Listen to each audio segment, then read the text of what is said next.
রায়টি বিঘ্নিত হয়েছে। আমরা দুদিন আগে অবধি যেটা ছিল ছাত্র আন্দোলন, দুদিনের মাথায় সেটা কি করে তালিবানি শাসন হয়ে গেল সেটাই বুঝে উঠতে পারছেন না গোটা বাংলাদেশ, বুঝে উঠতে পারছে না ভারতবর্ষের মানুষ, গোটা পৃথিবীর মানুষ বুঝতে পারছে না যে বাংলাদেশে কি করে তালিবানি রাজ শুরু হয়ে গেল। এর পেছনে কাদের হাত রয়েছে? ছাত্রদের কাঁধে বন্দুক রেখে কারা চালাচ্ছে? ছাত্ররা নিজেদের জীবন উৎসর্গ করলো কোটা সিস্টেমের বিরুদ্ধে। সুপ্রিম কোর্টের নির্দেশে কোটা সিস্টেম উঠে গেল। কখন সেই আন্দোলনটা যে কোটা হটাও আন্দোলন থেকে হাসিনা হটাও আন্দোলনে পরিণত হয়ে গেছে, মনে হয় ছাত্ররাও সেটা বুঝতে পারেনি। হাসিনা সরকার পড়ে গেছে, শেখ হাসিনা ভারতে পালিয়ে এসছেন, তারপরে বাংলাদেশে যে অরাজকতা লুটতরাজ শুরু হয়েছে সেটার সঙ্গে একমাত্র তুলনা চলে তালিবানি শাসনের। ভাবতে পারছেন বাংলাদেশ থেকে বিভিন্ন ব্রিজ থেকে উল্টো করে লটকে ঝুলিয়ে মারা হয়েছে মানুষকে। বাংলাদেশে ব্রিজ থেকে মানুষকে, মৃত মানুষের দেহ ঝুলছে, অবিশ্বাস্য ব্যাপার। হোটেলে আগুন লাগিয়ে জীবন্ত দগ্ধ পুড়িয়ে দেওয়া হচ্ছে 24 জন মানুষকে, যার মধ্যে আবার বিদেশি আছে, যে জন্য বিদেশে হইচই পড়ে গেছে। থানা আক্রমণ করে 40 জন পুলিশকে পিটিয়ে মারা হচ্ছে। এটা বাংলাদেশ? আমারই বাংলা ভাষা নাকি সেখানে বলা হয়? সেই বাংলাদেশ কার পেছনে আছে? কে এর পেছনে আছে? কারা পেছনে মদত দিচ্ছে? এই কাজ ছাত্রদের নয়, কারা আছে এর পেছনে? এমনকি ভারতের লোকসভায় বিরোধী দলনেতা রাহুল গান্ধী পর্যন্ত এই প্রশ্ন তুলে দিয়েছেন।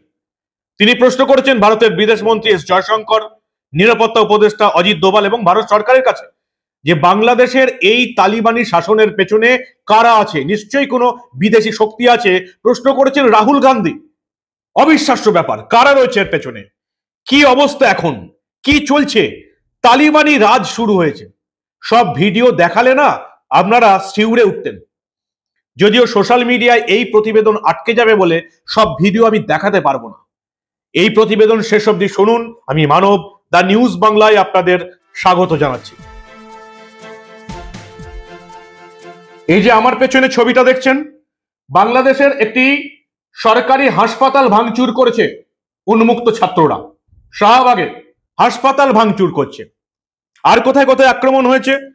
হোটেল, আওয়ামী লীগের এক নেতার হোটেলে হামলা করে 24 জনকে জীবন্ত পুড়িয়ে মারা হয়েছে, যার মধ্যে আছে বিদেশি নাগরিকরা, এবং সেজন্য বিদেশে অব্দি টনক নড়ে গেছে।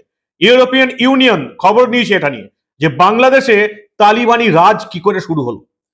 চিড়িয়াখানায় পশুদের ধরে ধরে মারা হচ্ছে, হাসপাতালে ভাঙচুর হচ্ছে, সরকারি অফিস পুড়িয়ে ভেঙে দেওয়া হচ্ছে, জেলখানা আক্রমণ করে বন্দীদের, বিশেষত বেঁচে বেঁচে জঙ্গিদের ছাড়িয়ে আনা হচ্ছে, থানা আক্রমণ করে 40 জনকে পুড়িয়ে মারা হয়েছে, কিছুই বাকি নেই।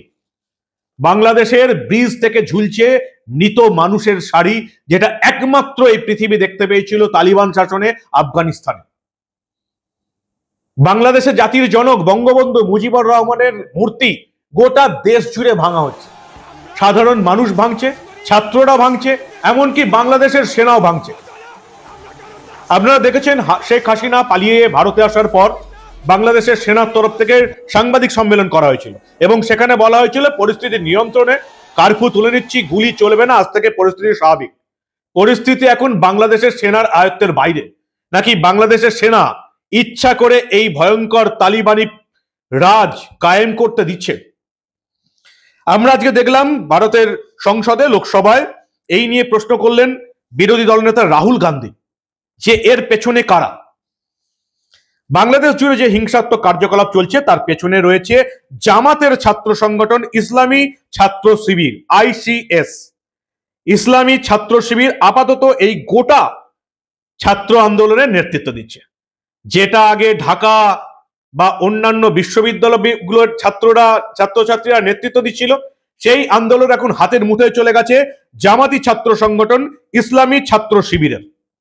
এবং ভারতবর্ষের গোয়েন্দা সংস্থাগুলির মতে যে কোনো মূল্যে শেখ হাসিনার আওয়ামী লীগ সরকারকে হটাতে চেয়েছিল পাকিস্তান, তাদেরকে মদত করছিল চীন, এবং পাকিস্তান, ইসলামাবাদ এবং চীনের যৌথ মদতে তারা মদত দিল কাকে? এই জামাতকে। জামাত অ্যাক্টিভেট করলো ছাত্র সংগঠন ইসলামী ছাত্র শিবির, এবং এই জামাত একেবারে স্বঘোষিত ভারত বিরোধী। হাসিনা সরকারকে ফেলার জন্য আপাতত ছাত্র আন্দোলন মুঠোয় চলে গেছে এই জামাতের ইসলামী ছাত্র শিবিরের হাতে। এর সঙ্গে জামাতের কর্মীরা তো আছেই, সেই সঙ্গে আছে বিএনপির কর্মী সমর্থকরা।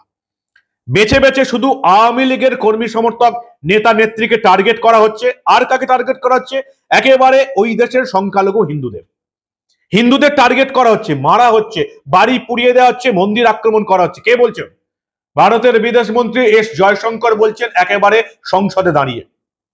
সংসদের দুই কক্ষে, লোকসভায় এবং রাজ্যসভায় আজকে কেন্দ্রীয় সরকারের তরফ থেকে বার্তা দেওয়া হলো। এস জয়শঙ্কর বিদেশ মন্ত্রী বার্তা দিলেন। কাকে বার্তা দিলেন? বিরোধী দলগুলোকে, বিরোধী দলের নেতা নেত্রীকে, আমাদের দেশের সাংসদদের, লোকসভা এবং রাজ্যসভার সাংসদদের, এবং সেই সঙ্গে মোদী সরকারের কূটনৈতিক বুদ্ধিতে পরিষ্কার বার্তা দেওয়া হলো বাংলাদেশ সরকারকেও।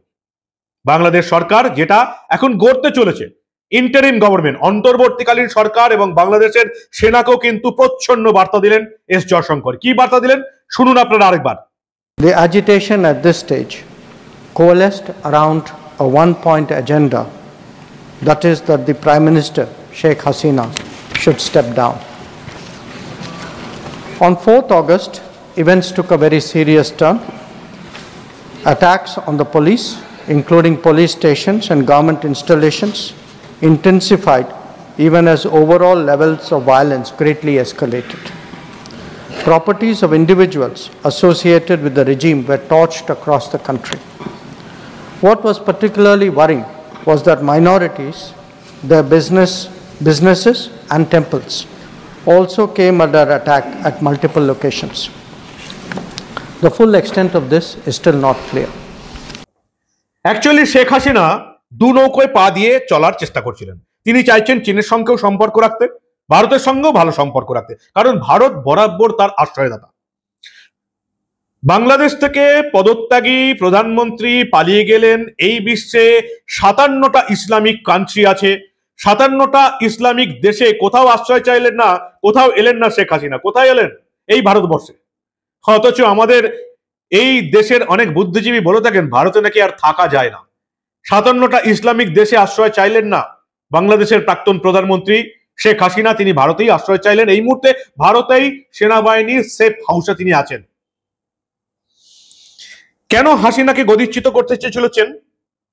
অ্যাকচুয়ালি চীনের রোষে পড়েছিল এই আওয়ামী লীগ সরকার। চীন বিভিন্ন প্রকল্পে কাজ করতে চেয়েছিল, কাজ পেয়েও ছিল, কিন্তু যতটা ক্ষমতা তারা বাংলাদেশে অর্জন করতে চাইছিল ততটা ক্ষমতা শেখ হাসিনা চীনকে দিচ্ছিলেন না। এবং চীনের টার্গেট হচ্ছে ভারতবর্ষকে ঘিরে ধরো। ভারতবর্ষ বিশ্বের 3য় বৃহত্তম ইকোনমি হতে চলেছে। ভারতবর্ষকে বিভিন্ন দিক থেকে ঘিরে ধরো। শ্রীলঙ্কার সঙ্গে মাঝে চুক্তি হয়েছিল, ওদিকে মলদ্বীপের সঙ্গে চুক্তি হয়ে আছে, পাকিস্তান তো আছেই, পাকিস্তান চীন। এদিকে যদি একেবারে বাংলাদেশকে পেয়ে যায় তাহলে চীনের একেবারে কি বলবো পৌষ মাস হয়ে যাবে। কারণ বাংলাদেশের সঙ্গে সেই ধরনের সীমান্তই নেই ভারতবর্ষের। কারণ ভারত বাংলাদেশ সীমান্তে নদী পথের আধিক্য বেশি, কাঁটাতারের বেড়া দেওয়া অনেক জায়গাতেই সমস্যা, বেড়া কি করে দেবে। তাই চীন বাংলাদেশ দখল করতে চায়। ইসলামাবাদ পাকিস্তানের সাহায্যে তারা ধরল জামাতকে, বিএনপিকে। এবার এই মুহূর্তে চীনের সেই পরিকল্পনায় বাংলাদেশে তালিবানি শাসন চলছে। জামাতি যে ছাত্র সংগঠন, ইসলামী ছাত্র শিবির, তারা এখন বিভিন্ন জায়গায় আগুন লাগিয়ে দিয়েছে, হাতের বাইরে চলে গেছে। এই বাংলাদেশের ইসলামী ছাত্র সংগঠন আইএসআই সমর্থিত হরকত উল জিহাদ আল ইসলামীও আছে। গোয়েন্দাদের রিপোর্টে দাবি করা হচ্ছে যে বাংলাদেশের আরেক ইসলামী ছাত্র সংগঠন আইএসআই সমর্থিত হরকত উল জিহাদ আল ইসলামী বা হুজি পাকিস্তানের এক সন্ত্রাসবাদী গোষ্ঠীর সঙ্গে যুক্ত হয়ে বাংলাদেশের এই ভারত বিদ্বেষ এবং অশান্তি ছড়ানোর কাজ চালিয়ে যাচ্ছে। এবং এই দুদিনে যেটা দেখা গেল তাতে পরিষ্কার বোঝা যাচ্ছে যে বেজিং থেকে, ইসলামাবাদ থেকে ফান্ডিং হচ্ছে, জামাতকে ফান্ডিং করা হচ্ছে। আজকে আর কি দেখা গেল?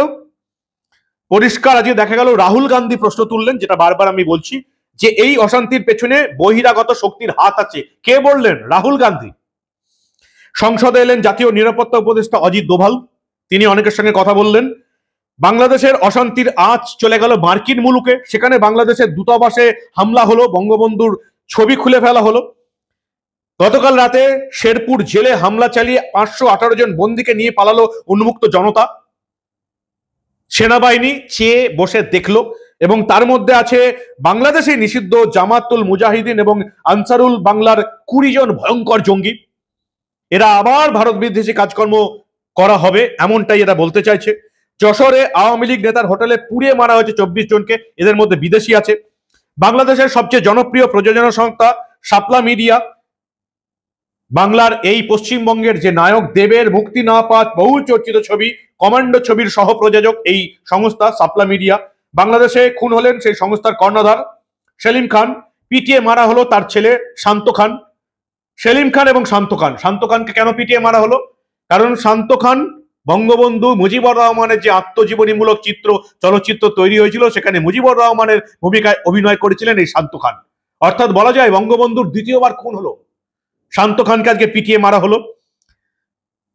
আওয়ামী লীগের কর্মী সমর্থক এবং হিন্দুদের মারধর করা হচ্ছে জামাত এবং বিএনপির তরফ থেকে। মাশরাফি বিন মুর্তজা, বাংলাদেশের ক্রিকেটার, আপনারা সবাই চেনেন, তার বাড়িতে হামলা হলো। কেন? তিনি আওয়ামী লীগের সদস্য। তার বাড়িতে হামলা হলো, তার বাড়িতে অগ্নিসংযোগ ঘটানো হলো। কোন রকমে পালিয়ে বাঁচলেন এই মাশরাফি বিন মুর্তজার বয়স্ক মা। দেশের ক্রিকেটারদের ছাড়ছে না এই জামাতের ছাত্র সংগঠন। আর অরিজিনাল যারা ছাত্র আন্দোলন শুরু করলো, সেই ঢাকা বিশ্ববিদ্যালয়ের ছাত্রছাত্রীরা কি করছে? তাকিয়ে দেখা ছাড়া আর কোনো উপায় নেই, হাতের বাইরে চলে গেছে। তালিবান শাসন চলছে, এখন তালিবান রাজ চলছে বাংলাদেশে। মাশরাফি বিন মুর্তজার পাশাপাশি আরেকজন ক্রিকেটারের বাড়িতে আগুন লাগিয়ে দেওয়া হলো। কে তিনি? লিটন দাস। কেন? হিন্দু। বাংলাদেশের এই মুহূর্তে খেলা একমাত্র হিন্দু ক্রিকেটার লিটন দাস ওপেনিং করেন, আপনারা জানেন, দারুণ খেলেন। ভারতকে একবার নিজের কৃতিত্বে প্রায় হারিয়ে দিচ্ছিলেন। লিটন দাসের কথা আপনারা শুনেছেন। হিন্দু ক্রিকেটার বলে তার বাড়িতে আগুন লাগিয়ে দেওয়া হলো। কোথাও সেতু থেকে ঝুলছে মৃতদেহ, কোথাও হোটেলে পুড়িয়ে খুন। বাংলাদেশ জুড়ে শুধুই একেবারে মৃত্যু মিছিল, একেবারে তালিবানি কায়দায়। বাংলাদেশের ব্রিজ থেকে উল্টো করে টাঙানো মৃতদেহ ঝুলছে, এই বাংলার কোনো মানুষ মনে হয় কল্পনা করতে পারেনি। তালিবানি শাসন, মৌলবাদী রাজত্ব শুরু হলো বাংলাদেশে। একের পর এক শিগুরে ওটা ছবি, ভাইরাল ছবি দেখাতে পারবো না, সোশ্যাল মিডিয়ায় আটকে যাবে, ইউটিউব ফেসবুক আটকে দেবে, সেই ভিডিও দেখাতে পারবো না। ভাইরাল ছবি ঘুরে বেড়াচ্ছে সোশ্যাল মিডিয়ায়। কোথাও উল্টো করে মৃতদেহ টাঙানো রয়েছে ব্রিজের নিচে, কোথাও হোটেলে পুড়িয়ে মারা হচ্ছে, কোথাও থানার মধ্যে পিটিয়ে মারা হচ্ছে পুলিশ কর্মীদের। আয়ত্তের বাইরে চলে গেছে।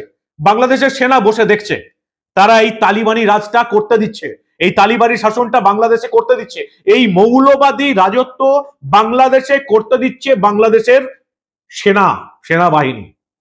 তারা ব্যর্থ বলা যাবে না, তারা চেয়ে দেখছে বাংলাদেশটা কিভাবে মৌলবাদীদের হাতে চলে যাচ্ছে। আর কি দেখলাম আমরা? একেবারে তালিবানি সন্ত্রাসের হাড়হিম ছবি দেখানো যাবে না, বললাম সোশ্যাল মিডিয়ায় আটকে যাবে। এর মধ্যে আবার বাংলাদেশের সদ্য প্রাক্তন প্রধানমন্ত্রী শেখ হাসিনার ভিসা বাতিল করে দিয়েছে আমেরিকা। আপাতত তিনি আমেরিকাতে যেতে পারবেন না, ব্রিটেনের সঙ্গে কথা হচ্ছে, আপাতত তাকে ভারতেই থাকতে হচ্ছে। বিদেশি সহ 24 জনের মৃত্যু হচ্ছে এই আওয়ামী লীগের এই নেতার যে হোটেলে আগুন লাগানো হয়েছে, সেখানে বিদেশির একজন মৃত্যু হয়েছে, ফলে বিদেশের নজরে পড়েছে। ভারতে আসার সময় আটক হয়েছেন বাংলাদেশের প্রাক্তন মন্ত্রী জুনায়েদ আহমেদ পলক, প্রাক্তন টেলিযোগাযোগ মন্ত্রী ছিলেন। আওয়ামী লীগের নেতা মন্ত্রীরা খুব ক্ষুব্ধ শেখ হাসিনার প্রতি, কেন তিনি ভারতে পালিয়ে গেলেন, তাদেরকে ছেড়ে তাদেরকেও নিয়ে যাওয়া দরকার ছিল। সাতক্ষীরা একেবারে ভারতের বর্ডারের কাছে, বাংলা এই পশ্চিমবঙ্গের বর্ডারের কাছে, যেখান থেকে মানুষ আসেন এখানে দুটো করে সংসার, এখানে আসেন আমাদের সরকারের বিভিন্ন রকম সুযোগ সুবিধা নিতে এবং বছরে একবার করে হজ যাত্রা করতে আমাদের সরকারের টাকায়। এমনই অভিযোগ বিরোধীদের। সাতক্ষীরা থেকে বিভিন্ন মানুষ এখানে এসে বসবাস করেন, সল্টলেক এবং রাজারহাট পুরসভায় তারা বাসিন্দা হয়ে গেছেন, দ্বৈত নাগরিকত্ব, বাংলাদেশেও থাকেন এদেশেও থাকেন। বিরোধীদের অভিযোগ সেই সাতক্ষীরা 14 জনকে পিটিয়ে মারা হলো। আওয়ামী লীগের এক কাউন্সিলর বাড়িতে 6 জনকে পিটিয়ে মারা, আগুন দিয়ে পিটিয়ে মারা হয়েছে, নাবালককেও মারা হয়েছে, কাউকে ছাড়া হয়নি। কুমিল্লার তিতাস থানায় 2 জন পুলিশ কর্মীকে পিটিয়ে মারা হয়েছে। তদন্তের দাবি করেছে ব্রিটেন। রাষ্ট্রসংঘের তত্ত্বাবধানে তদন্ত হোক জানিয়েছেন ব্রিটেনের বিদেশ সচিব ডেভিড ল্যামির। ব্রিটেনের খবর পৌঁছে গেছে, কারণ আওয়ামী লীগের এই সদস্যের হোটেলে 24 জনকে পুড়িয়ে মারা হয়েছে, এর মধ্যে একজন বিদেশি আছেন। খুলনায় 2 আওয়ামী লীগের সাংসদের বাড়িতে আগুন লাগানো হয়েছে। ইউরোপীয় ইউনিয়ন এবার এটা নিয়ে উদ্বেগ প্রকাশ করেছে। যেভাবে সংখ্যালঘুদের উপর হামলা চলছে, হিন্দুদের উপর হামলা চলছে, আপনারা দেখেছেন। ভারতের বিদেশ মন্ত্রী জয়শঙ্কর একেবারে লোকসভায় রাজ্যসভায় দাঁড়িয়ে বলে দিয়েছেন সংখ্যালঘু হিন্দুদের উপর ওখানে হামলা চলছে। ঢাকার বাড্ডা থানা লুট হয়ে গেছে, যতগুলো থানা আছে লুট হয়ে যাচ্ছে। থানার পুলিশ অফিসারদের রীতিমতো পিটিয়ে মারা হচ্ছে, সরকারি দপ্তরে ঢুকে তছনছ করা হচ্ছে। ছাত্রলীগের 2 নেতাকেও আটক করা হয়েছে, তারাও বিদেশে পালিয়ে যাচ্ছিলেন। পুলিশ প্রধান বার্তা দিয়েছেন লুকিয়ে থেকে কোন এক অজ্ঞাত স্থান থেকে ভিডিও বার্তা দিয়েছেন, লুকিয়ে থেকে ভয়ে লুকিয়ে পড়েছেন পুলিশ প্রধান আব্দুল্লাহ আল সামুন। তিনি নিহত পুলিশ কর্মীদের পরিবারকে সমবেদনা জানিয়েছেন, নিজে লুকিয়ে পড়েছেন। সেনার শীর্ষস্তরে বড়সড় রদবদল করা হয়েছে। শেখ হাসিনার যারা কাছাকাছি ছিলেন তাদের প্রত্যেককে কাউকে একেবারে রিটায়ার করে দেওয়া হয়েছে, কাউকে বদলি করে দেওয়া হয়েছে। বাংলাদেশের রাষ্ট্রপতি এখন মোহাম্মদ শামী শাহাবুদ্দিনের অনুমোদনে সেনাপ্রধান জেনারেল ওয়াকুরুজ্জামান এই নির্দেশ কার্যকর করেছেন। আর কি শুনবেন, ঢাকায় কোনো পুলিশি ব্যবস্থা নেই। এই মুহূর্তে ঢাকাটা পুরোপুরি তালিবান রাজ চলছে, যে যা পাচ্ছে করছে। চিড়িয়াখানায় ঢুকে পশুদের মারছে, হাসপাতালে ঢুকে ভাঙচুর করছে, থানায় ঢুকে আগুন লাগাচ্ছে, সরকারি দপ্তরে ঢুকে লুট করে দিচ্ছে। আর কি শুনবেন, জেলে ঢুকে জঙ্গিদের ছাড়িয়ে আনছে, যে যা পারছে করছে। আর এর মধ্যে এইচএস তাদের উচ্চ মাধ্যমিক পরীক্ষার কথা ছিল এবং বিভিন্ন থানায় সেই প্রশ্ন রাখা ছিল। উচ্চ মাধ্যমিকের সমস্ত প্রশ্ন 11ই আগস্ট থেকে যে পরীক্ষা হওয়ার কথা ছিল সমস্ত প্রশ্ন পুড়িয়ে দেওয়া হয়েছে। আপাতত উচ্চ মাধ্যমিকের পরীক্ষা স্থগিত হয়ে গেছে। কি বলবেন আপনারা? তালিবানি শাসন চলছে বাংলাদেশে। কখনো ভাবতে পেরেছেন বাংলাদেশে এই ছবি দেখবেন, ব্রিজ থেকে উল্টো করে মানুষের মৃতদেহ ঝুলছে? এটাই হচ্ছে সেই বাংলাদেশ, বঙ্গবন্ধু মুজিবুর রহমানের বাংলাদেশ। বাংলাদেশ পূর্ব পাকিস্তান ছিল, বাংলাদেশ হয়েছে, আবার তারা পূর্ব পাকিস্তান ফিরে গেছে, এবার তারা আফগানিস্তানের তালিবান শাসন দেখছে। কি বলবেন আপনারা? ভারত বাংলাদেশ বর্ডার সিল করে দেওয়া হয়েছে, কিন্তু আপনারা জানেন যেহেতু ভারত বাংলাদেশের বর্ডারে প্রচুর নদী আছে, ফলে বর্ডারে কাঁটা তার দেওয়া সম্ভব হয়নি। এই সমস্ত জঙ্গিরা তাদের জেল থেকে বেরোচ্ছে যারা, তারা এবার কি করবে সেটা এখন দেখার। উদ্যোগে ভারত, বিদেশমন্ত্রী, ভারতের সরকার, কেন্দ্র সরকার সমস্ত দলকে এই বিষয়ে অবহিত করেছে। সংসদে দাঁড়িয়ে এস জয়শঙ্কর যেটা বলেছেন সেটা বিরোধী দলের সমস্ত নেতানেত্রীকে শোনানো হয়েছে, সমস্ত ভারতবাসীকে শোনানো হয়েছে এবং বাংলাদেশকেও বার্তা দেওয়া হয়েছে। এই হচ্ছে এই মুহূর্তে বাংলাদেশের পরিস্থিতি, পুরোপুরি তালিবান রাজ চলছে এবং এমন ভয়ঙ্কর ভিডিও আসছে যেটা দেখানো যাবে না, সোশ্যাল মিডিয়ায় আটকে যাবে। রক্তাক্ত বাংলাদেশ, তালিবানি রাজ চলছে। কি বলবেন আপনারা?